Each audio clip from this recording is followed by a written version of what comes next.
Media మిత్రులకు Congress party నియోజకవర్గ కార్యకర్తలకు నేను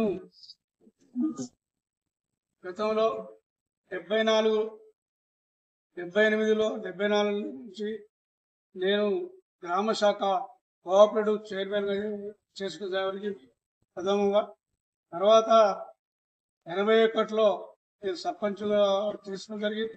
అదేవిధంగా అప్పుడు దాదాపు 7 సంవత్సరాలు నేను సర్పంచ్ చేసిన.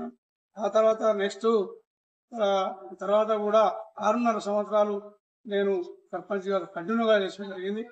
మరి అదేవిధంగా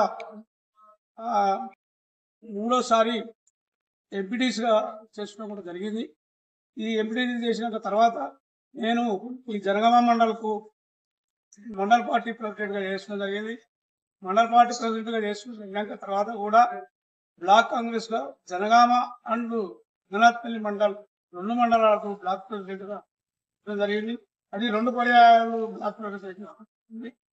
మళ్ళీ తర్వాత మన జిల్లా అయిన తర్వాత జిల్లా కార్యదర్శిగా ఉపాధ్యక్షుడిగా చేసుకోవడం జరిగింది.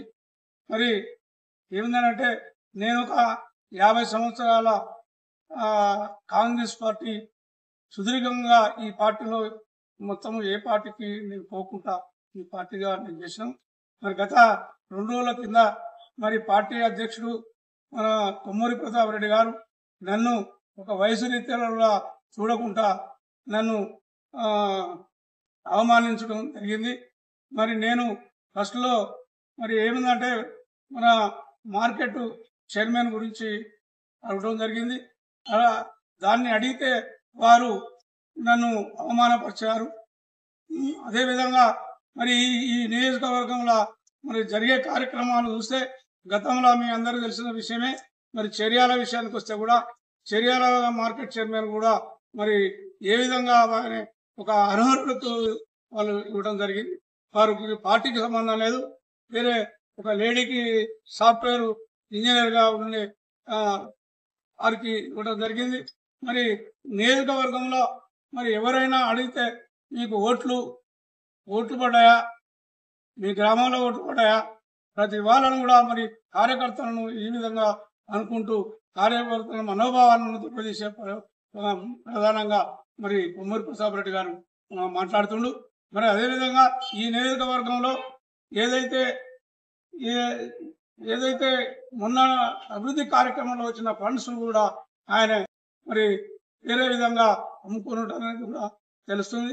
మరి మా దృష్టికి వచ్చింది.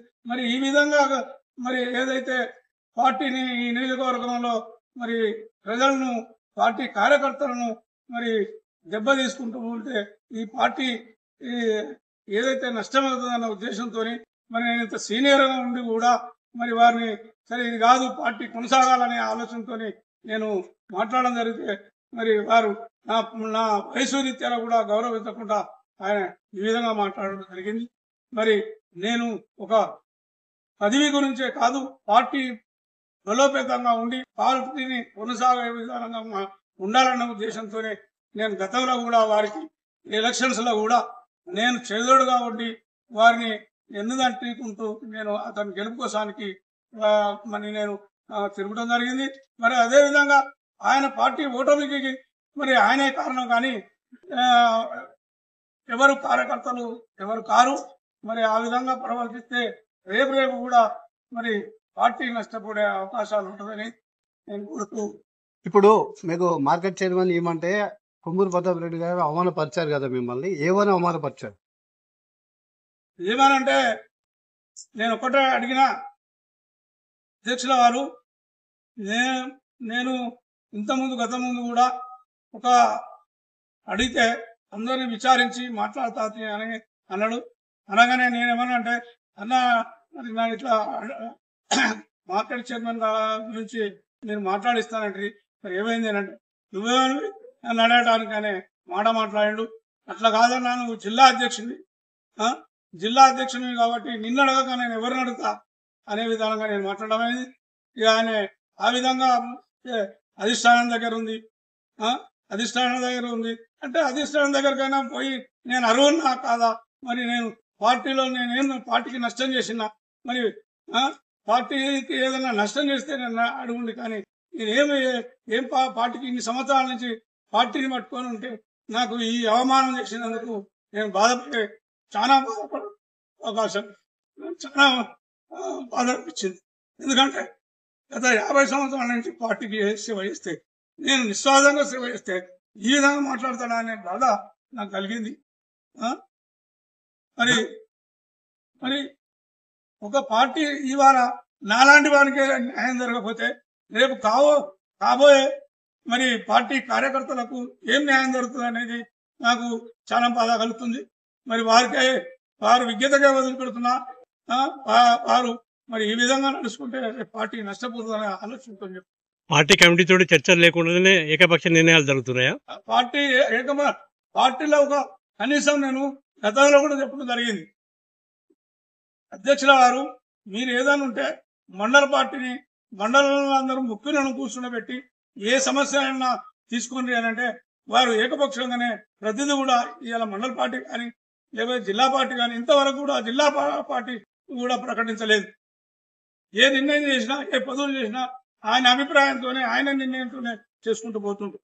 అయినా కూడా మేము ఏనాడు అంతవరకు వ్యతిరేకించలేదు. పదవుల అమ్మకాలు జరుగుతున్నాయి ఏమన్నా?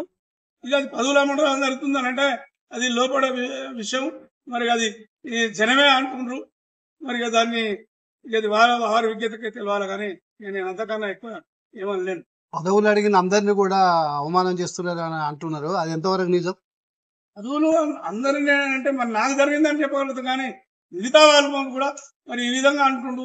ఈ విధంగా ఏ పనికి వచ్చినా కూడా మీ ఓట్లు మీ దగ్గర పడుతున్నాయా, మీ దగ్గర పడ్డాయా అనే ఉద్దేశంలో అంటున్నారు అనేది మేము కూడా విన్నాం, వారు కూడా అంటున్నారు. జిల్లా పార్టీ కార్యాలయానికి కార్యకర్తలు వస్తున్నారా? జిల్లా పార్టీ కార్యాలయానికి కార్యకర్తలు, నాయకులు, ప్రజలు వస్తున్నారా? ఈ పరిస్థితులను బట్టి చూస్తే మరి ఇక జిల్లా పార్టీకి కూడా మరి కార్యకర్తలు రాలేని పరిస్థితి ఉన్నది.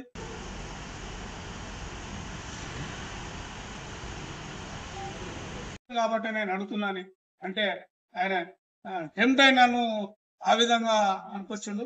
మరి అవసరమైతే నేను మరి ఏదైతే మన అంబేద్కర్ విగ్రహం దగ్గర టెంట్ వేసైనా నేను చేసే కార్యక్రమం కూడా తీసుకుంటా అనే విధానంగా నేను అనుకొచ్చి బయటకు వెళ్ళి వచ్చేసింది.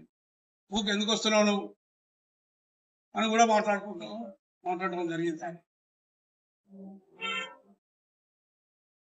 జిల్లా కార్యదర్శిగా చేసుకోవడం జరిగింది. మరి ఇప్పుడు ఉపాధ్యక్షుడు అనే అదంతా అంటున్నారు, కానీ అది జిల్లా కమిటీ ఇంతవరకు ప్రకటించలేదు. ఆయన ఏ విషయంలో కూడా ఒకటినే పోతుండు, కానీ ఎవరు కూడా మనకు మరి అడగకుండా తెలియజేయకుండా ప్రతి విషయంలో కూడా ప్రతి పనిలో కూడా ఆయన ఏక నిర్ణయం తీసుకొని చేసి పార్టీని భ్రష్టు పట్టించే పరిస్థితి చేస్తున్నాడు, కానీ వేరే ఏం లేదు. కాబట్టి నేను అడుగుతున్నాను, అంటే ఆయన టెంప్ట్ అయి నన్ను ఆ విధంగా అనుకొచ్చిండు. మరి అవసరమైతే నేను మరి ఏదైతే మన అంబేద్కర్ విగ్రహం దగ్గర టెంట్ వేసైనా నేను చేసే కార్యక్రమం కూడా తీసుకుంటా అనే విధానంగా నేను అనుకొచ్చి బయటకు వెళ్ళి వచ్చేసింది. ఊరికి ఎందుకు వస్తున్నావు నువ్వు అని కూడా మాట్లాడడం జరిగింది.